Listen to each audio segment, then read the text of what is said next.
Impulse and collision आपका next topic है। Impulse और कॉलिजन। कॉलिजन स्टार्ट हो गया है, तो मेनली जो आपके क्वेश्चंस आते हैं कॉलिजन वाले में से ही क्वेश्चन आते हैं।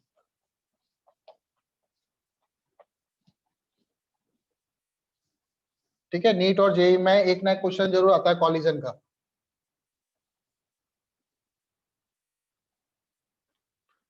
टॉपिक डालो इम्पल्स एंड कॉलिजन। पहले इम्पल्स को पढ़ेंगे, फिर बाद में हम लोग कॉलिजन पढ़ेंगे।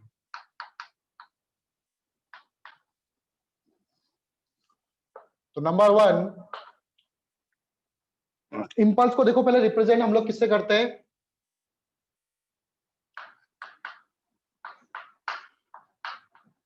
इम्पल्स को रिप्रेजेंट करते हैं हम लोग या तो आई से रिप्रेजेंट करो, या फिर इसको रिप्रेजेंट करते हैं हम लोग जे वेक्टर से।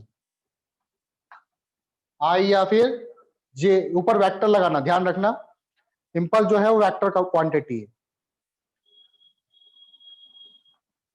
तो आई और जे का जो फॉर्मूला होगा वो होगा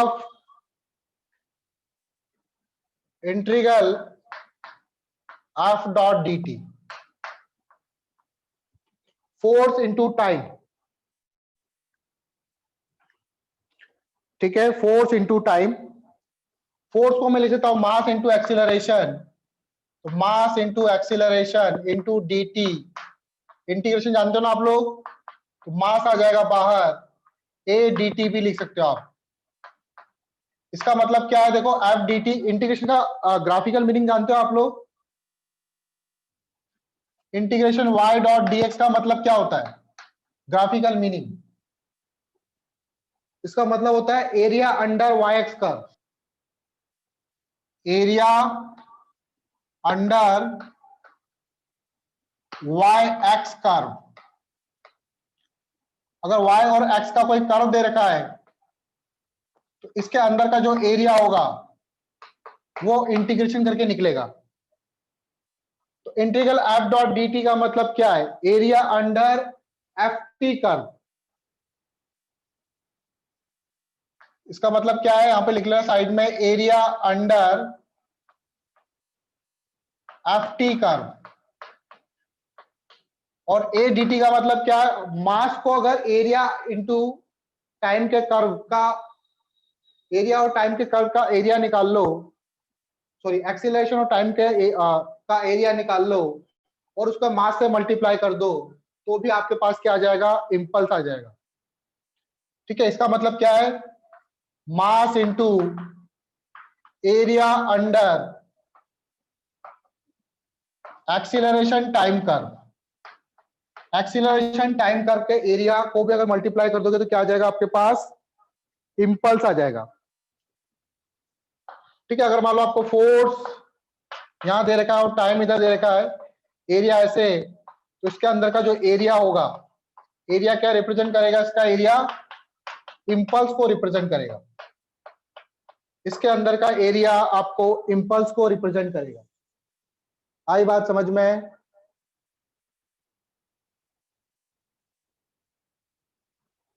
और हम लोग इसको रब कर रहा हूं मैं इसको,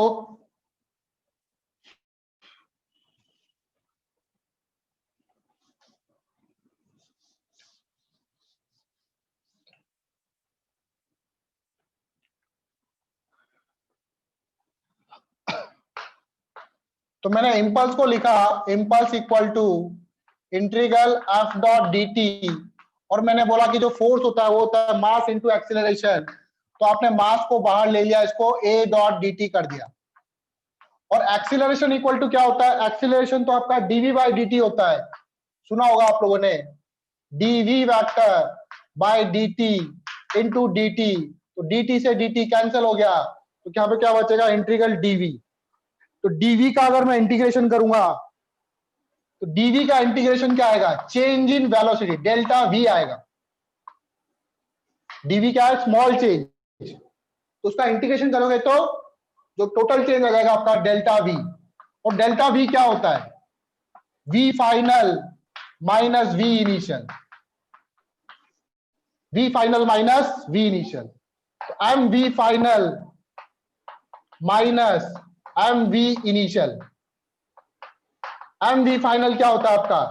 final momentum. M V initial क्या होता है? Initial momentum. तो P final minus P initial.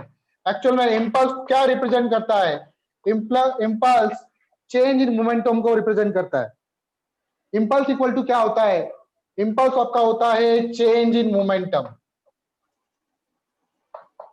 Change in momentum को हम लोग इम्पल्स बोलते हैं। Rate of change of momentum को फोर्स बोलते हैं और चेंज इन मोमेंटम को इम्पल्स बोलते हैं। आई बात समझ में? Yes sir. Yes sir. Note कर लो सर। हो गया। आगे देखो,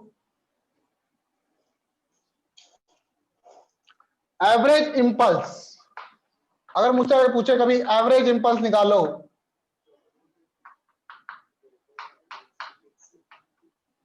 तो आई एवरेज इंपल्स एवरेज निकालना हो तो आप डायरेक्ट कैसे करोगे? P final minus P initial कर देना, आपका एवरेज इंपल्स आ जाएगा। P final minus P initial, that is delta p vector. ठीक है, ये एवरेज इंपल्स है, p final minus P initial.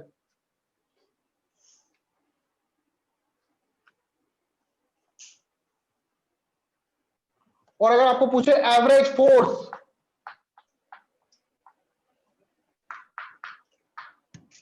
Average force F average, average force निकालना है तो कैसे निकालेंगे?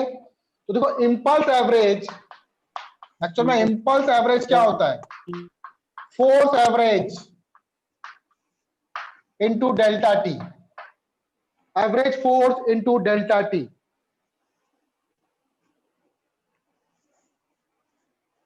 ठीक है, इसको रब कर रहा हूं मैं।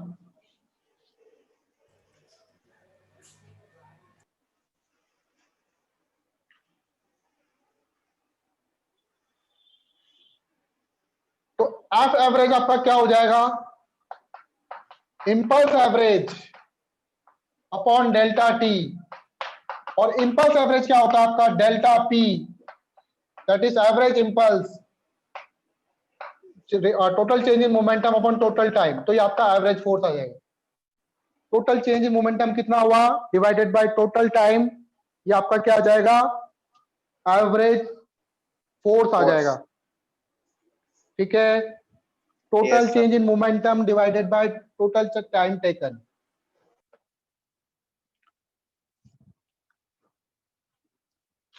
A ball of mass, impulse पे क्वेश्चन देखें।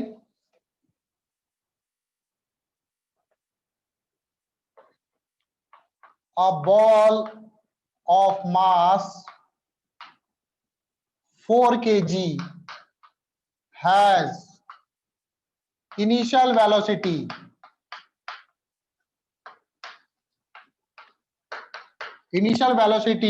a ball of mass has 4 kg has initial velocity u vector given है हमको 2i cap plus 4j cap minus 5k cap metre पर सेकंड में। ठीक है, due to certain impact ending in 0.002 second,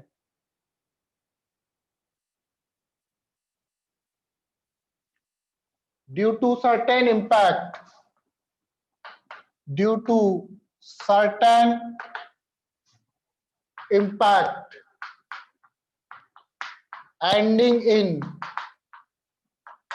0.002 second, the velocity changes to v vector equal to given है हम लोगों को minus I cap plus 3j cap plus 2k cap, minus I cap plus 2j cap plus 3k cap metre पर second. ठीक है, एक ball है 4 kg की जिसकी इनिशियल वेलोसिटी दे रखी है, कुछ इंपैक्ट हुआ। एक्चुअल में इंपल्स क्या होता है, कुछ फोर्स लगता है बॉडी पर बहुत ही कम समय के लिए, उसे इंपल्स बोलते हैं हम लोग। बहुत ही शॉर्ट ड्यूरेशन ऑफ टाइम के लिए जो फोर्स लगता है उसी को इंपल्स बोलते हैं। तो इंपल्स में ध्यान रखना, जो फोर्स लगेगा वो बहुत ही कम समय के लिए लगेगा, तब इंपल्स को काउंट करते हैं हम लोग। उसकी डायरेक्शन क्या होगी? किसकी? इम्पल्स की। इंपल्स की डायरेक्शन चेंज इन मोमेंटम की डायरेक्शन में, मोमेंटम में कितना चेंज आया, अभी बताया ना मैंने। ओके सर, हाँ सर, इंपल्स हाँ equal sir. To p final minus P initial. इसको सॉल्व कर लो आप, तो जो मोमेंटम की जो चेंज होने की डायरेक्शन आई यस वही सर। डायरेक्शन होगी। ठीक है, अभी मैं सॉल्व करवाऊंगा इसको, फिर समझ में आएगा आप लोगों को। तो उसकी वेलोसिटी कितनी हो गई, इंपैक्ट लगा कोई फोर्स के कारण 0.002 सेकंड पर, उसकी वेलोसिटी होगी minus I cap plus 2j cap plus 3 cap. ये आता है ना आप लोगों को वेक्टर फॉर्म में रिप्रेजेंट करना। Yes sir. Find magnitude of impulse and force on the ball. Find magnitude of impulse. Magnitude of impulse and force on the ball. उस बॉल पे कितना फोर्स लगा और इंपल्स का मैग्नीट्यूड कितना है, ये हम लोगों को निकालना है। ठीक है, कैसे निकालेंगे? तो इंपल्स का हमको डायरेक्ट फॉर्मूला याद है, इंपल्स इक्वल टू होता है चेंज इन मोमेंटम। ठीक है, सॉल्व करें इसको। इंपल्स बराबर क्या होता है, अभी मैंने पढ़ा, इंपल्स इक्वल टू होता है डेल्टा पी वेक्टर, और डेल्टा पी क्या होता है, p final minus P initial. तो पी फाइनल मास तो कॉमन आ जाएगा, v final minus we initial, यही होगा। मास आपको गिवन है 4 kg, मास की जगह आप लिख लोगे 4। वी कितना फाइनल आपका, वी है minus I cap plus 2j cap, value रख दो minus I cap plus 2j cap plus 3k cap. ये तो आपका हो गया वी फाइनल। वी इनिशियल कितना हो गया, 2 I cap plus 4j cap minus 5k cap. Minus sign है आगे, तो जो प्लस वाला है वो माइनस में होगा, जो माइनस वाला है वो प्लस हो जाएगा। तो minus 2 I cap minus 4j cap और minus minus plus plus 5k cap, ये आपका आ जाएगा चेंज इन मोमेंटम। तो minus 2 I cap minus I cap कितना हो जाएगा, minus 3 I cap, 2j cap minus 4j cap कितना हो जाएगा, माइनस 2j कैप, 5k और प्लस 3k कैप, तो कितना हो 8J जाएगा, cap, 8k 8K cap. Cap. ठीक है, अंदर मल्टीप्लाई कर दो इसको, तो आ जाएगा 4 3 जा 12, 12 आई कैप, 4 2 जा 8, 8j कैप, 32k कैप। ये आपका आ गया इंपल्स। लेकिन हमें इंपल्स नहीं पूछा था, हमें पूछा था इंपल्स का मैग्नीट्यूड क्या होगा। तो मैग्नीट्यूड कैसे निकालेंगे,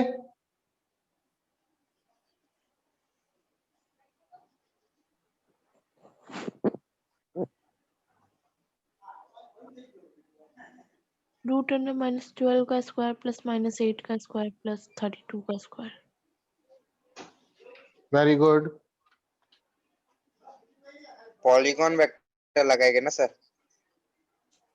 अब देखो, कभी भी आपको इस फॉर्म में दे रखा हो ए एक्स आई कैप, ए वाई जे कैप, ए जेड के कैप, ये ए वेक्टर है, और आपको पूछा ए वेक्टर का मैग्नीट्यूड पूछा है, इसको ध्यान रखना। तो ए वेक्टर का मैग्नीट्यूड क्या होगा, ए एक्स का स्क्वायर, ए वाई का स्क्वायर, ए जेड का स्क्वायर, सबका स्क्वायर कर दो, रूट कर दो।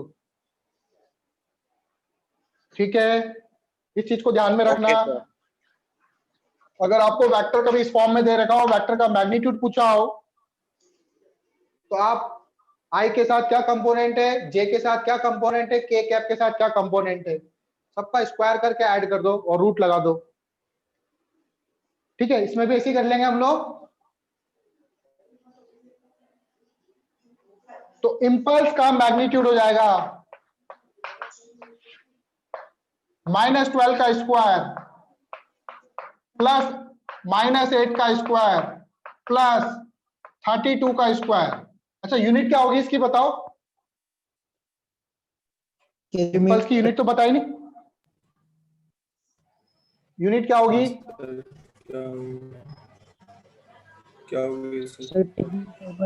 Force into time, Newton into second, Newton into second. Impulse बराबर क्या था? फोर्स इंटू टाइम था ना, तो यूनिट क्या हो जाएगी इसकी? Newton second. आई बात समझ में? अब हम लोगों को निकालना है फोर्स। फोर्स कैसे निकाले? Find magnitude of impulse and force. तो फोर्स बराबर क्या होता है? impulse by time. Impulse by time. Force equal to होता है इंपल्स बाय टाइम। इंपल्स क्या था आपका? -12 आई कैप -8 जे कैप प्लस 32 के कैप, और टाइम कितना था आपके पास? 0 पॉइंट कितने टाइम के लिए लगा? 0.002 सेकंड के लिए। वैल्यू लिख दो, आंसर आ जाएगा।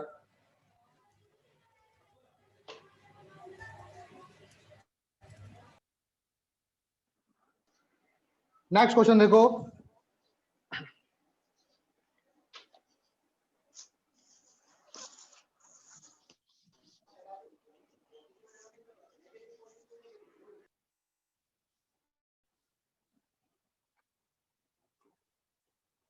दो ब्लॉक है मेरे पास, एक ए और दूसरा ब्लॉक है इधर बी।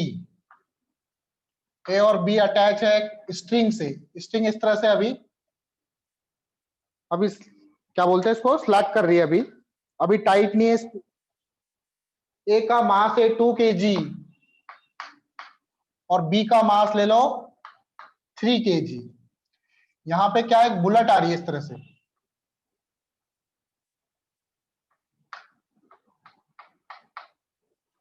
ठीक है, ये बुलेट किसकी तरफ जा रही है? बी की तरफ जा रही है।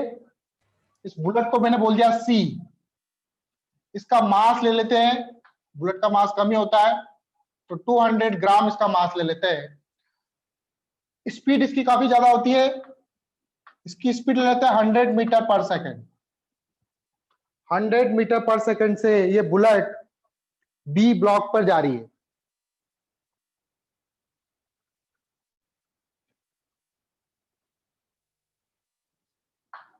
Bullet moving as shown strike the block B and stuck to it। stuck बोलेंगे, stuck in it।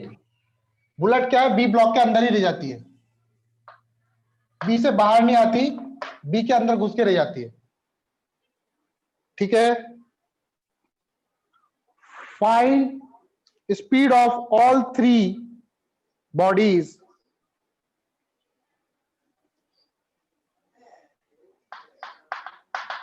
find speed of A, B and C,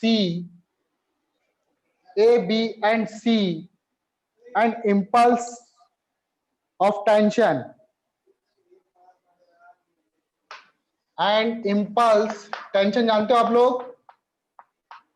yes sir. String के अंदर जो फोर्स लगता है, स्ट्रिंग जब टाइट होगी तो उसमें फोर्स लगेगा, उसे हम लोग टेंशन बोलते हैं स्ट्रिंग में। एंड इंपल्स ऑफ टेंशन कब निकालना है? जस्ट आफ्टर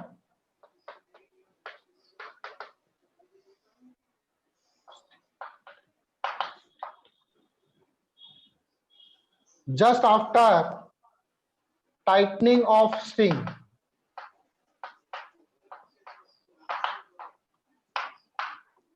स्ट्रिंग के जब टाइट होने के बाद, जब स्ट्रिंग टाइट हो जाएगी तब ए की स्पीड क्या होगी, बी की स्पीड क्या होगी और सी की स्पीड क्या होगी। और इंपल्स निकालना हम लोगों को टेंशन के कारण। कैसे करेंगे?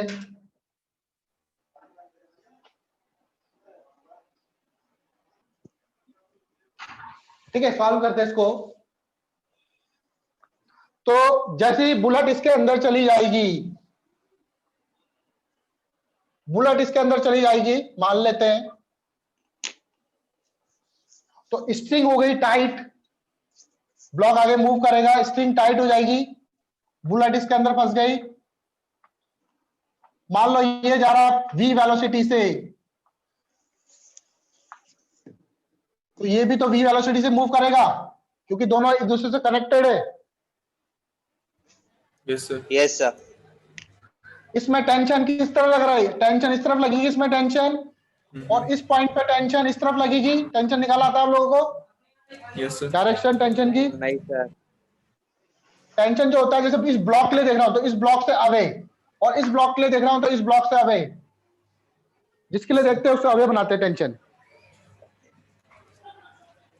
ठीक है, तो देखो पहले तो मैं करूंगा मोमेंटम कंजर्वेशन बी पूरे सिस्टम पर। पहले बुलेट का मोमेंटम कितना था? ठीक है, क्योंकि एक्सटर्नल फोर्स तो लग ही नहीं रहा यहां पे, तो P initial equal to P final कर सकता हूं। Yes sir. इनिशियली केवल बुलेट ही मूव कर रही थी और बुलेट का मास कितना था? 200 ग्राम। तो 200 ग्राम डिवाइडेड बाय 1000, ये केजी में हो गया। और इसकी Yes, वेलोसिटी थी कितनी? 100। अब इसका मोमेंटम, इसमें बुलेट इसके अंदर ही घुस गई, तो बुलेट का भी मास है 200 ग्राम, जिसको हम लोग लिख सकते हैं केजी में कितना होगा ये? 0.2 केजी। 0.2 0.2 केजी। तो अब टोटल मास कितना हो गया देखो? 3.2 v, और इसका मोमेंटम ये भी इसी डायरेक्शन में मूव कर रहा है। यस 2v 0 0 0 1 2 3, तो यहां से आ जाएगा v equal to 20 divided by 5.2 metre पर सेकेंड। तो ये आपके पास क्या आ गया? जस्ट आफ्टर स्ट्रिंग टाइट होने के बाद वेलोसिटी क्या होगी? तो हमको वेलोसिटी पता चल गया। अब मैं इंपल्स निकाल सकता हूं, impulse due to Sir? Tension. हाँ बेटा, sir P initial P final equal कैसे हुआ? क्योंकि एक्सटर्नल फोर्स नहीं है ना बेटा, यहाँ पे कोई एक्सटर्नल फोर्स नहीं लग रहा। बुलेट आ रही है, पूरे को सिस्टम मान लिया हमने, एफ एक्सटर्नल इक्वल टू 0 है, तो मोमेंटम कंजर्व रहेगा। किसने पूछा ये? दिव्या ने। हाँ सर। तो दिव्या बेटा, फोर्स बराबर क्या होता है? फोर्स इक्वल टू होता है dp बाई dt। सुना आपने कभी? Yes sir. तो अगर F 0 होगा तो P क्या होगा? कांस्टेंट। हाँ क्यों? कांस्टेंट का डिफरेंशिएशन ही 0 होता है। हाँ सर। ठीक है, इसलिए P initial equal to P final. यहां पे लिख देना since F external equal to 0 है। आई बात समझ में? तो यहां से आपका क्या निकल गया? वेलोसिटी निकल गई। अब हम लोग इंपल्स निकाल सकते हैं क्या? तो सबसे पहले मैं इस 2 kg वाले पे इंपल्स निकालता हूं। तो 2 kg वाला ब्लॉक, पहले इसका मोमेंटम क्या था? पहले इसका मोमेंटम 0 था, P इनिशियल। इंपल्स क्या होता है एक्चुअल में? Change in momentum. और Yes, sir. फाइनल मोमेंटम क्या हो गया इसका? मास कितना है इसका? 2 kg। तो 2 इंटू v हमारा निकल ही चुका है। और इंपल्स कौन लगा रहा है? टेंशन लगा Yes, रही है। sir. तो टेंशन किस तरह लग रहा है? फोर्स इस तरह, इधर फोर्स लगा रही है, तो ये IT होगा, इंपल्स ड्यू टू टेंशन। आ रही है बात समझ में? तो impulse due to tension IT बराबर होता है P final minus P initial, यही होता है। Yes, sir. P फाइनल है 2 इंटू वी, तो 2 इंटू वी की वैल्यू आई है 20/5.2 और इनिशियल मोमेंटम था 0, तो कितना हो जाएगा? इम्पल्स ड्यू टू टेंशन आ जाएगा 40/5.2। यूनिट क्या है? Newton second. ये तो आया ए ब्लॉक पर, समझ गए? Yes, sir. अब बी ब्लॉक पर देखते हैं इम्पल्स।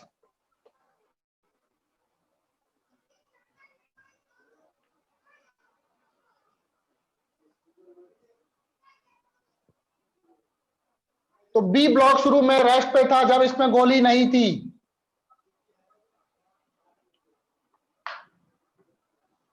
तो पी इनिशियल इसका होगा 0 और बाद में मूव कर रहा है कितनी वेलोसिटी से, तो पी फाइनल हो जाएगा इसका। कितना मास है इसका? मैं सिर्फ ब्लॉक की बात कर रहा हूं, गोली की बात नहीं कर रहा, मैं सिर्फ ब्लॉक की बात कर रहा हूं। ब्लॉक मूव कर रहा है कितनी से? 3v से। मोमेंटम कितना हो जाएगा? 3v।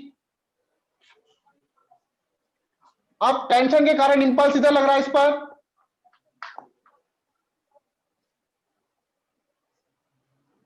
और कोई फोर्स लग रहा है क्या? No, sir. और एक और इंपल्स लग रहा है इस पर, इंपल्स ड्यू टू नॉर्मल। जैसे ब्लॉक है, गोली आई, गोली से टकराई, तो इन दोनों के बीच में कांटेक्ट होगा। ये ब्लॉक, गोली इसको धक्का दे, कौन सा फोर्स ला रही है? Normal Except- force. नॉर्मल लगेगा ना दोनों के बीच में, तो इसमें नॉर्मल फोर्स किधर लग रहा है? इस तरफ, तो नॉर्मल के कारण इंपल्स इस तरफ होगा, तो नेट इंपल्स कितना हो जाएगा? IN माइनस IT, क्योंकि नेट ये इधर मूव कर रहा है, तो IN minus IT equal to change in momentum 3v minus 0। आ रही बात समझ में?